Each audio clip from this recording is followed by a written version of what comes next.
আসসালামু আলাইকুম। আসছি হচ্ছে একটা বিকো ফ্রিজ কাজ করার জন্য। ফ্রিজটার সমস্যাটা হলো এখানে একটা সার্কিট ছিল, তো সার্কিটটা খারাপ হয়ে গেছে। তো সার্কিটটা আরেকটা টেকনিশিয়ান নিয়ে গেছে, দিয়ে যায় নাই।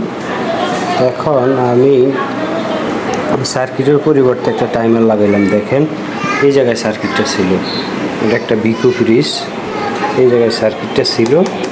তো সার্কিটটা নিয়ে গেছে, আমি এসে সার্কিটটা পাইনি। তো এখন আমি এটা হচ্ছে মেইন লাইন, আর এটা হচ্ছে নিউট্রাল, মানে কমন যেটা নিউট্রাল। এটা হচ্ছে ফেজ। আর 4 নম্বর কালোটা হচ্ছে যে আপনার 4 নম্বরের কালোটা হচ্ছে কম্প্রেসার,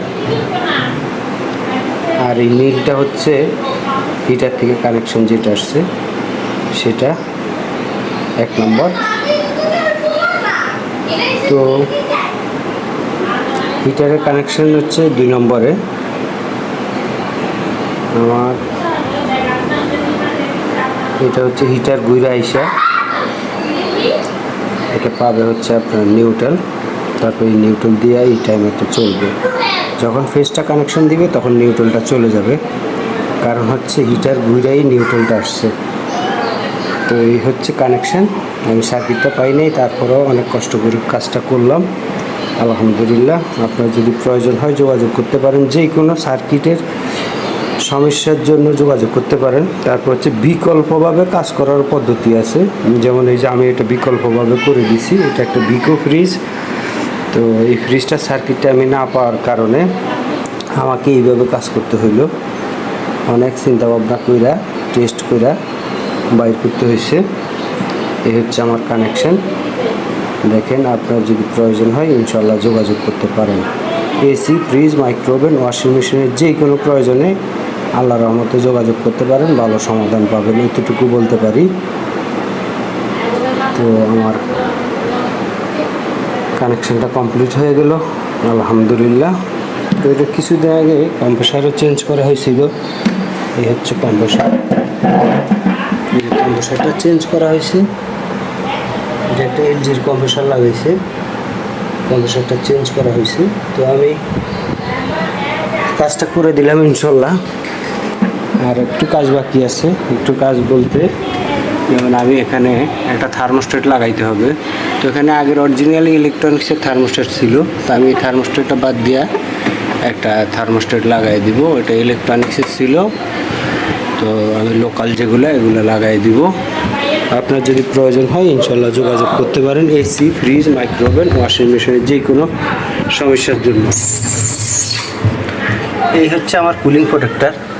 আমি এই যে কুলিং প্রোটেক্টর, এই যে কানেকশনটা, এই যে আলাদা যে আগের যে সেন্সরের তারটা ছিল, হিটারের যে সেন্সরের তারটা ছিল, এটার সাথে একটা হেভি ধরনের সেন্সর ছিল, যে এই সেন্সরটা এই হিটারে কাজটা করতো। এই হিটারে কাজটা করতো। এখানে 2টা হিটার, নিচে একটা হিটার, এই যে উপরে আরেকটা হিটার, এই আরেকটা হিটার। তো এই যে কুলিং প্রোটেক্টরটা আমি এখানে দিয়ে দিয়েছি। আল্লাহর রহমতে আর কোনো সমস্যা হবে না, ঠিকভাবেই কাজ হবে। তো আমার জন্য সবাই দোয়া করবেন। আল্লাহর রহমতে কাজটা করে দিলাম। আপনার যদি প্রয়োজন হয় যোগাযোগ করতে পারেন, এসি, ফ্রিজ, মাইক্রোওভেন, ওয়াশিং মেশিনের যে কোনো সমস্যার জন্য ইনশাল্লাহ যোগাযোগ করতে পারেন। আশা করি ভালো সমাধান পাবেন।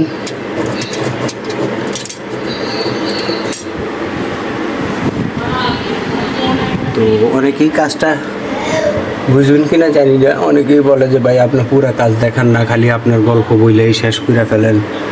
তো এই কারণেই যে আমার ভিডিও সবগুলোতেই মোটামুটি আপনার কাজগুলো সব দেখানো থাকে। আপনি সবগুলো ভিডিও দেখতে হবে। আপনার শর্ট ভিডিও দেখে যদি আমাকে বিভিন্ন রকম কমেন্ট করেন বা এটা হবে না, আমরা সম্পূর্ণ ভিডিওটা দেখতে হবে। এই যে এখানে 2টা ফিউজ, 2টা হিটারের জন্য, এই যে একটা হিটার, এই আরেকটা হিটার, 2টা হিটারের জন্য 2টা ফিউজ। তো ইনশাল্লাহ আল্লাহর রহমতে কাজটা করে দিলাম। আপনার যদি প্রয়োজন হয় যোগাযোগ করতে পারেন। এটা একটা বিকো ফ্রিজ। এই ধরনের ফ্রিজ আমি অনেক কাজ করছি। এটা হচ্ছে বিকো ফ্রিজ। তো এই ধরনের ফ্রিজের আমি যে কাজ করছি আমার চ্যানেলে ভিডিও দেওয়া আছে। আমার চ্যানেল নাম হচ্ছে হোম সার্ভিস 389। তো ইনশাল্লাহ আমার কাজটা কমপ্লিট। আমি এখন চালায়া তারপর দেখাবো আপনাদেরকে। আল্লাহর রহমতে কাজটা কমপ্লিট করলাম।